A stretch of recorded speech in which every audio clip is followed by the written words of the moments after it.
Hello, welcome back to the Harmony Inspired Health podcast, where we explore the most transformative health and wellness strategies to enhance your life. Today, I am thrilled to introduce our guest, Dr. Torkil Færø.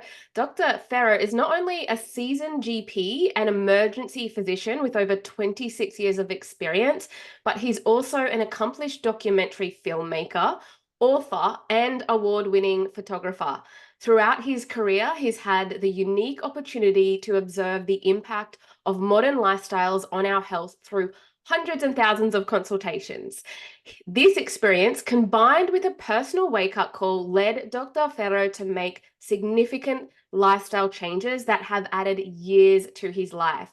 And now he is here to share the top 8 strategies that can help us all add 24 extra years to our lives. Welcome to the podcast. Thank you, Harmony. Great to be here. Well, I'm really excited to have the opportunity to add 24 extra years to my life, and I'm sure a lot of other people are too. And when we're talking about adding 24 extra years, we're talking about quality years, right? So, Dr. Færø, can you start by sharing your personal journey that led you to these life extending strategies? Yeah, my personal journey. Well, about 10 years ago, I got a text message. I was sailing on my way around the world with my family. And I got a text message that my father had become ill. He had cancer and had just months left to live. So we had to leave the boat in Panama by the canal, to go home and watch him die. Of course, he was 73. And I thought, okay, I have so much adventure in me. I want to live as long as possible and stay healthy. And I took a look in the mirror and saw that, okay, I'm starting to look like my patients. I was 20 kilos overweight. I was not caring much what I was eating, how much I was exercising. I was drinking alcohol, a couple of glasses of wine every day. Yeah, so the lifestyle obviously was not good, and that is because earlier, even as a doctor, we used to think that if you did the good lifestyle choices, maybe you would live for 2 or 3 extra years. But that would take you 2 or 3 years to do that, to make the food right, to go exercising, to sleep more and all of that. But there's a recent big American study with 700,000 participants from the people from the army. And they have found out that if you do the same 8 strategies that I'm writing about in my book, The Pulse Cure, then you will live for 24 years more than if you don't do those strategies. That would be if you're a man, because if you're a woman, it's 21 years. But that's probably just equalizing the longevity of men and women, because normally women, they live like 3 years longer than the men. So and those were the strategies that I found out also myself. So it was nice to see that the same strategies that I talk about in the Pulse Cure has proven to give you those 24 extra years of healthy lifetime. And those strategies, it's really making sure you get good sleep, making sure you get a good diet, good nutrition, that you have a way of balancing your stress, that you drink only small amounts of alcohol, that you refrain from smoking or using other kinds of tobacco, and what more? Exercise, of course, that you exercise well. So you have this, and the 8th one is that you stay away from opioids. But that is, of course, more of an American problem, with the OxyContin crisis and so on. So, and that is also my experience as a doctor, that if I have patients that can check off on all these different areas, then they will be living into their 90s. and still be active and have a clear head, you know, and not having dementia even into their 90s. Mm. But if you do all of these things wrong, you know, with a poor diet, poor sleep, drinking alcohol, smoking, not exercising, not having the ability to calm down, okay, then you will be lucky to get into your 70s. So I can also see that from the clinical perspective, that you will live so much longer if you have these lifestyle strategies. And what is good now is that with the wearables like smartwatches and smart rings and so on, we can track these different lifestyles and we can see that we are improving. So Mm. we have kind of a physiological speedometers on our hands that can help us on our way to the good health. Mm. So that is the big revolution, that we take the powers from the doctors like myself and the healthcare system, and you put the power of your health into your own hands so that you have a tool to have a proactive approach to medicine, not just wait until you get sick and then you're in the hands of the doctors, but you're able to prevent getting these lifestyle diseases that will be caused by not doing these lifestyle strategies right.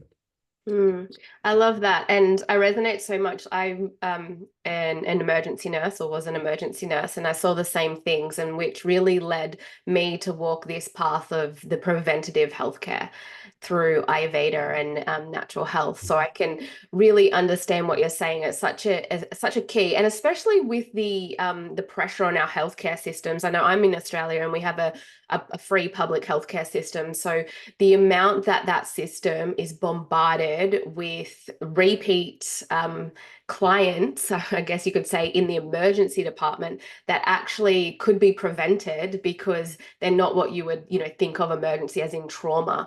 So I think this is a really, really important topic. Now, for you as a GP and as an emergency physician, I assume you don't have a lot of time with your clients to go through all of these 8 steps. So how do you introduce it to your patients, this preventative Mm. healthcare?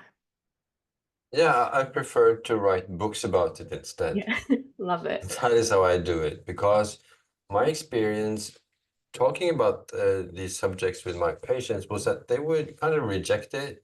Mm, They did not want to have any responsibility for the diseases that they had contracted. They wanted it to be some kind of bad luck or some cause outside of themselves.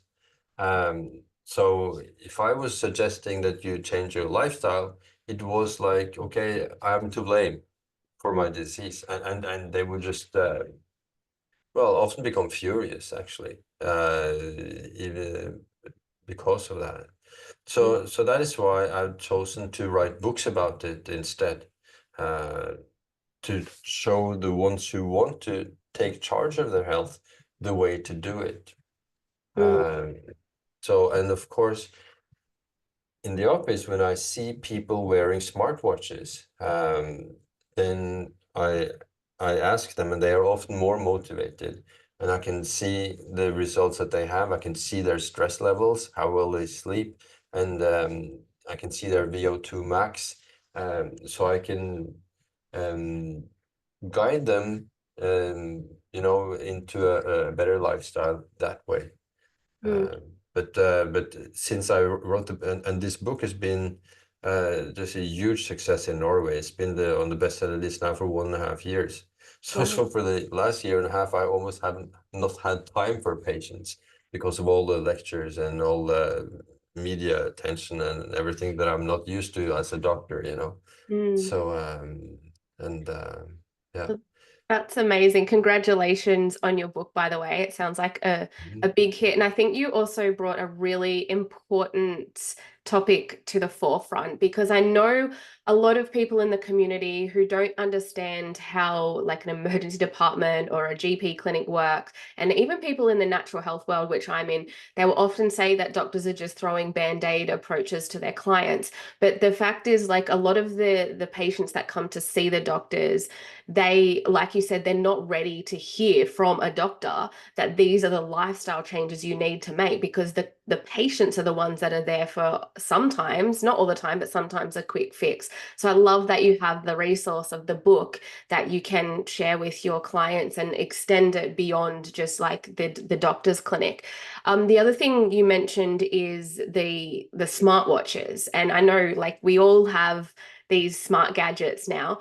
When you have a patient who has a smartwatch, what other things you're asking them to track, or what metrics do you look at, and how can they do that? Especially for our listeners, because you know a lot of my listeners would have a device that they can actually use to understand their health better and improve it. So can you please explain the metrics that we're looking for in these devices? Yes, we're looking for heart rate variability. So heart rate variability is the metric that can show you whether you're in the parasympathetic restful state or in a sympathetic activated fight or flight mode. So you can see, and too much stress is the main cause of the diseases, of the chronic inflammation diseases that we have. So I can then go into the watch and see that, okay, you are too stressed. You are straining yourself too much. That can be because of alcohol. It can be because of like normal stress. It can be because of your food, that you can't tolerate the food, and just lots of other causes of this stress.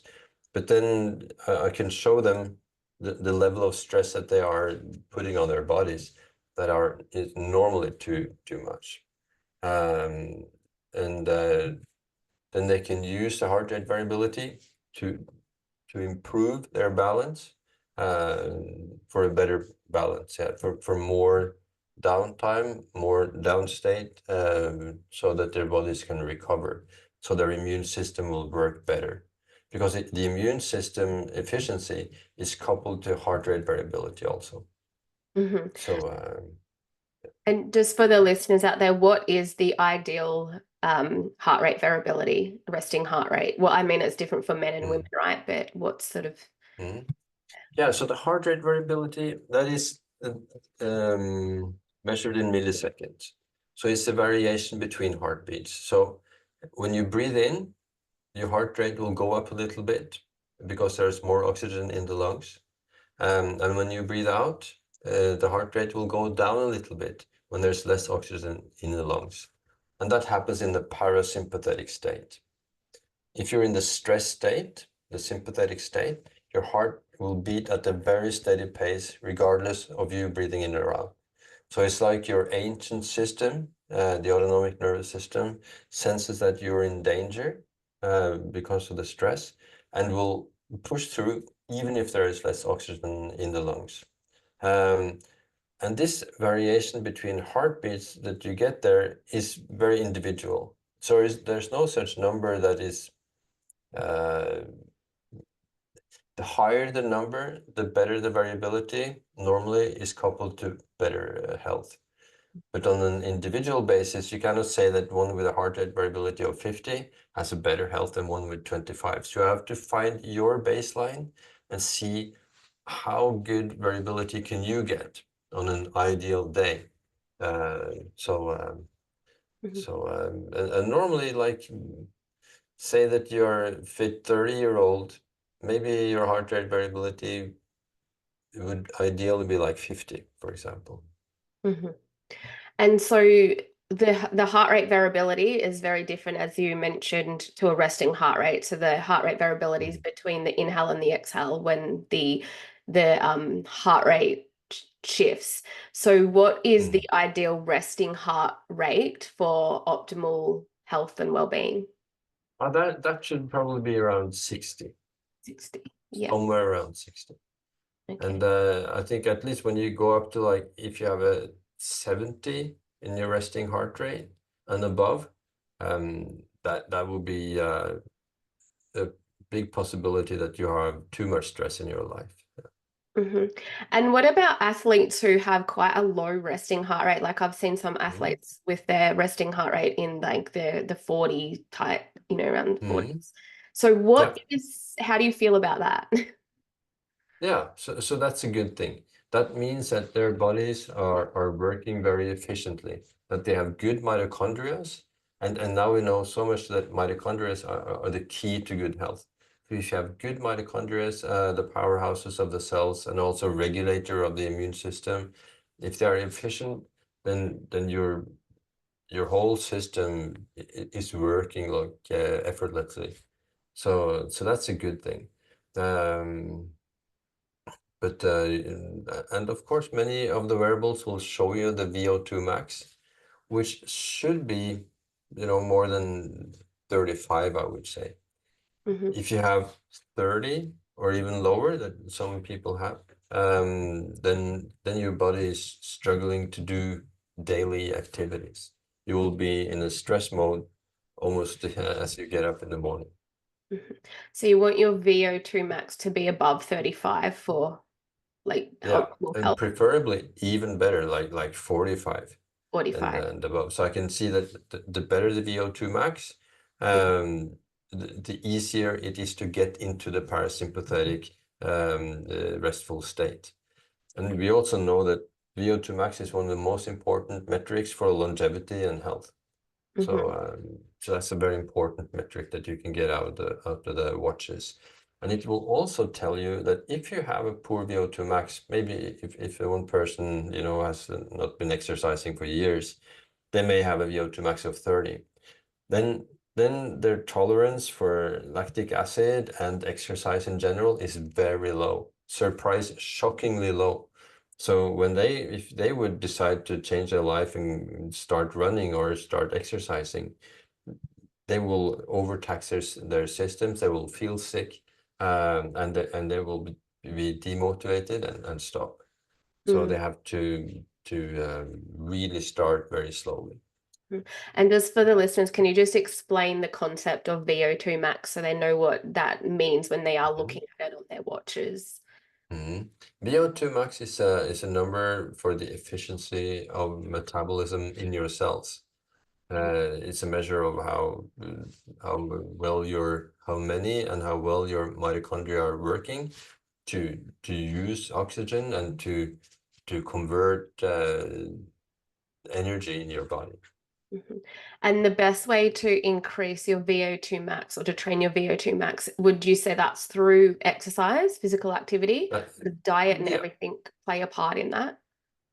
I don't think. I think you need it would be the exercise. That would Mhm. be the most part of that. Yeah. And what do So you, endurance training would be the best.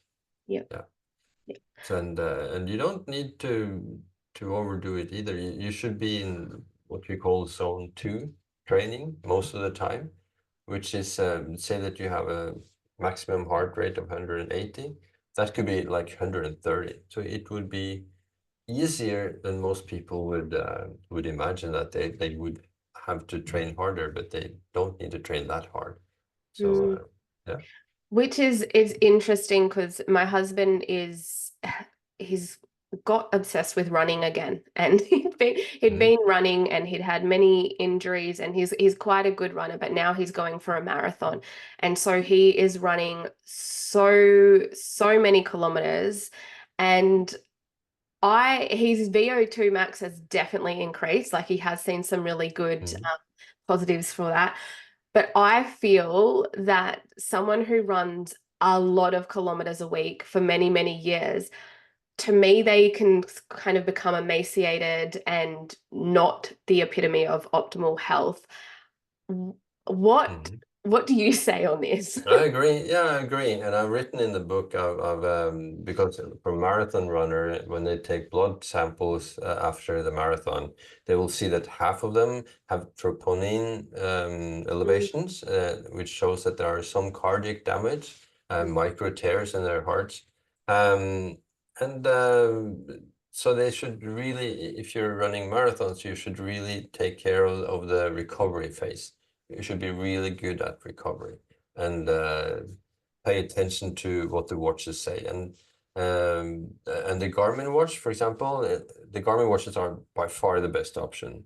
They will give you a recovery time after your exercise. So that if you're running really hard, you may get like 4 days of recovery time, which you would probably get after a marathon or a similar length race. So then it would be important to make sure that he gets enough recovery. And maybe doing cold baths would be a good thing, for example, to dampen inflammation, because you will get a lot of inflammation in your body if you overdo exercise, just as you would from alcohol or from disease or whatever. And this is why, you know, the best footballers, the best athletes, they use cold plunges and cold showers to get the inflammation level down so that they can train more. What's the VO2 max level of your husband? I couldn't tell Or do you. you know it? He was No, no. was I tuned out But obviously it's when he was good. telling me, Yeah, but yeah, he's like, yeah. "Oh, look at my VO2 max; it's improved so much." I was like, "Oh, that's amazing." Yeah. Yeah. But you don't, yeah, but it's not because when you see the obituaries of athletes, they're not getting really old. So there's a difference between exercising for longevity and for maximum performance, um, because we're not made to train that hard, I really. agree. I think that there's a kind of U-shaped curve on Mm, exercise, that if you train too much, you're actually not living longer. You may even be living a shorter life. And I've described that in The Pulse Cure, the book. mm, He may overdo it with regard to health and longevity. And mm, I'm very concerned about that. We shouldn't really be focused too much on health optimization. We should be focused on health normalization, so that you have a good enough health that you can live your life as you want to live it, as long as possible, that you have done your part of the job to live a healthy and long life. mm, And that does not require too much exercise. Maybe 2-3 hours a week would be enough. mhm, And also to make sure that you have enough muscles, also strength training and some endurance training. So mhm. So for a 40-year-old female and a 40-year-old man, for instance, what have you found to be the best sort of weekly combination? Have you looked into that side of things, like maybe 2 cardio and 3 strength training sessions or anything like that? yeah, I would think that 2 or 3 cardio endurance exercises, maybe 45 minutes each, and then maybe one at least strength a week. Mhm. That would be like within what is good enough. Uh, so Mhm. Okay. yeah, And so the most important metrics to look out for would be our heart rate variability and our VO2 max as an indicator of our health.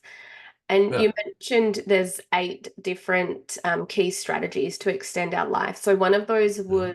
was sleep. And I know this can be very overlooked in our very busy lives these days. What are your top tips for improving sleep quality? And why is it so crucial for longevity? Mm. Yeah, so a good sleep is the basis of your health. So that is your body throughout evolution has made sure that when you sleep, you are in recovery, both in your brain and in your body. And it's important to sleep 7 to 8 hours. Some may even need more sleep, maybe 9 hours. And you should also make sure that it's restorative sleep, that your heart rate variability is good while you're sleeping, because you can have been drinking alcohol, for example, and get those 8 hours, but it's not restorative. Your body is under stress throughout the night, dealing with the alcohol, for example, or some other, or if you have a late night meal, and particularly if there's some food you don't tolerate, you will be in a stress mode throughout the night, even if you're sleeping the same amount of hours. So what you need to do is to see that you're in the parasympathetic mode from the evening, and then you will sleep very effectively throughout the night. So what you need to do is to wind down the last 1 or 2 hours before you go to bed, dim the lights, maybe use blue blocking glasses, calm down, read, or whatever calms you down. That can be different things. It could be yoga, it could be meditation, it could be listening to music, whatever. And it would be important to have a good sleep consistency, that you go to bed and wake up at more or less the same time every day, at least within half an hour. That would be good enough. And you should make sure that your bedroom is dark, really dark, so you don't see a hand in front of you. And it's cold, or cool rather, maybe 18 degrees Celsius. I believe you use Celsius in Australia. Yeah. 15 to 18 degrees Celsius would be optimal for recovery, because Okay. that's what we're made for, you know, on the savannas in Africa, you know, millions or 100,000 years ago, it would be cold, and that would make for a good night's sleep, and that you should wake up by yourself, you know, Mm. so that if you can. Of course, most people would need to use an alarm clock, but that you Mm. try to have a long enough sleep that you wake up by yourself. And So you mentioned that alcohol can disrupt your sleep. So, what is your view on alcohol consumption? Because I know here in Australia, there it is very much a drinking society. And a lot of people don't like when you tell them to stop drinking. It's a hard yeah, one for a lot of people, but yeah, I mean, there's been there, and everyone uses the excuse, oh, there was the studies about having a wine or two a night is actually good for your heart health, but now there's been studies that mm, have come out to completely obliterate yeah, that science and evidence. So, what's your yeah. Yeah, just as you say, drinking 1 glass of wine every day for women and 2 for men, that used to be the doctor's orders. That's what we told the patients 10, 15 years ago. Uh, but now, as you say, it's not true. And it was confounded, I think, because the ones who were drinking 1 or 2 glasses of wine were more social, less lonely. And now we know that loneliness is as dangerous as smoking. So I don't think they had really accounted for the effect of not being lonely into the drinking habits. So it was not the alcohol in itself that made them live longer, but that they had a tendency to be more social with others. And now we know that any amount of alcohol is detrimental for your health. And I used to do all of this wrong. You know, all the advice that I give in the book, I have done wrong, even as a doctor. So I used to drink a couple of glasses of wine every day. I used to think that it would calm me down because, of course, after you drink it, you feel calm in the evening. Um, but I was not aware of the stress at night until I got the watches and could see that the stress level is horrible. So when you feel a bit bad in the morning, it's because it's not just a feeling, it's your body has been under severe stress throughout the night. And Mm. according to Whoop, that is one of the wearables that get information from what their users do. Alcohol is the worst stressor of all. Mm. So and so many people, when they use the watches and see the results in the graphs and they see the numbers, they really cut down on alcohol just when they see the numbers. So so that I think that is one of the most important things you can do. If you have any disease of any kind, and if you feel any fatigue or you don't feel good, cutting alcohol would be the first thing to do. And you would need to be without it maybe for 2 or 3 months to really see the difference Mm. until all your systems are running optimally. Actually, the Whoop, this it's a bracelet that you have on your arm. Mhm. They say that according to their research, it takes 5 days after you've been out drinking, 4 or 5 glasses of wine or beer, 5 days until your recovery is back at the normal. So, and of course, if you drink 2 times a week, like you're always underperforming. So you Wow. don't even know. I didn't even, as I was drinking 2 glasses of wine every day, I didn't know my optimal performance level.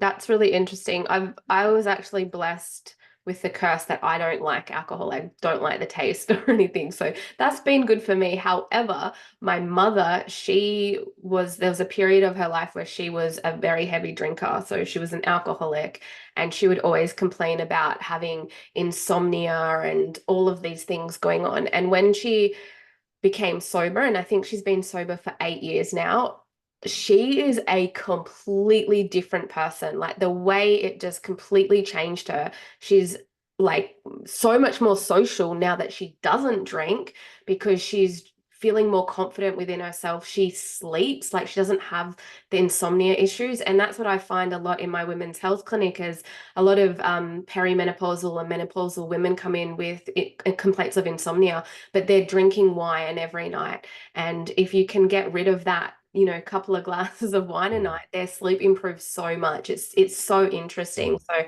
I'm glad that you spoke on that. And just briefly, because I want to change Mm. the conversation a little bit after this, but just briefly, in regarding to diet, have you seen any dietary principles that you feel are the best changes for people when they're trying to shift their health to more of a positive one? Yeah, the most important thing is to stay away from ultra processed food. Mm, Um, that's probably the most important. Second most important is to restrict your eating window, that you maybe eat for, this will depend, it will be very individual, maybe for 8 hours mm, to 10 hours, somewhere around that, so that you give your intestines and your digestional system enough downtime so it can recover, because it's a very, very vulnerable system. It's like one cell layer from the contents of the intestines into your bloodstream. mm, So and of course with all the bad, it's not really food, so much of what we're eating is not really food. So it's like an open wound, our intestines, and there's so much of the dangerous inflammation that occurs because of the diet. But mm, just by having that long night fast, then for maybe 16 hours, it's doing a lot good job to make it possible to recover in your intestines. So that would be the most important. And also, which you will also see on your heart rate is that you have a food intolerance. So if you don't tolerate gluten or milk or eggs or so many different ingredients, you will see it in the heart rate. So mm, you will see that. So that's my advice, that if there's a big difference between your heart rate when you are fasting and when you're eating, then it's a good chance that you have a food intolerance, that you mm, may need to go to a special lab to take a blood test to find out. That's interesting. That's a really good point. And And uh, as and an, particularly not eat late at night. Okay, yeah. so let there be like 3 hours from your last meal until when you go to bed. Mm, So, and once also, this can also differ from person to person. And that is important with wearables, that they will show how you react to something and not how much an average of 10,000 people react to it, but how do you react to it? So some people actually will find out that a small meal, a very small meal, would be good, better for them. 100%. As an Ayurvedic practitioner, we work with everyone's individual bioconstitution. And when we look at the digestive system, we call like the Agni, the digestive fire, how we process our food and nutrients. Definitely advocate for that long period of fast overnight. So definitely having the meal at least 3 hours before bed and having that fasting period just to give the digestive system a break. And even, we have that migrating motor complex in the Yeah. bowels sleeping, and that only will switch on when we're able to move the food. So Yeah. Yeah, Yeah, really and many important. people think that when your stomach starts to make this rumbling noises, I don't know what we call it, they think that that's a sign that they're hungry, but Mm, that's just a sign that the migrating motor complex is working. So mm. it's not a sign that you should put more food into your stomach. It's a sign to let your migrating motor complex do its job. Which is a good thing, because when that slows right down, that's when we see a lot of the incidents of like SIBO, small intestine bacteria overgrowth, and so on, because it's not sweeping out all of the Mm. all of the undigested food. So I just wanted to shift the conversation slightly just before we wrap up, because I find you very interesting. You're also a documentary filmmaker and photographer, and that's Mm. taken you to over 80 countries. How has Mm. your exposure to different cultures influenced your perspective on health and longevity? Mm. Yeah, it has been uh, I think what has influenced it the most was I was working in Angola with Doctors Without Borders, and I was in the war zone. I was so many mine injuries, explosives, starvation, but still I could. They had this joy of life, and they had this intensity in their lives, happiness. I saw more happiness there, than anywhere else. And the big surprise was when I came back to Norway and everybody was sad and depressed and complaining about small things, Mm, and uh, and needing antidepressants. So that was kind of a something that made me curious about these things that I'm writing about. How even if we have everything, we we are depressed. We're anxious. So there's something in the way that we are living that is not helping us. And the more we can live like we did in the evolutionary times, the healthier we get. mm, So I think, yeah, that is probably what I've been most interested in. So, and we can also see that in the heart rate, that the more we live like in the ancient times, the better it is for our heart. Sunshine, nature, grounding, eating right food, being together, um, moving, sleeping, having the circadian rhythm of day and night, and so on. So all of these things helps us to a better life. Yeah. And I amazing. must also say, you're mentioning women, because that's probably one of the most important things with wearables, that they can track the menstrual cycle. They Mhm. can identify the strain of PMS and PMDD, the premenstrual dysphoric disorder, which is a more like debilitating way of mode of PMS.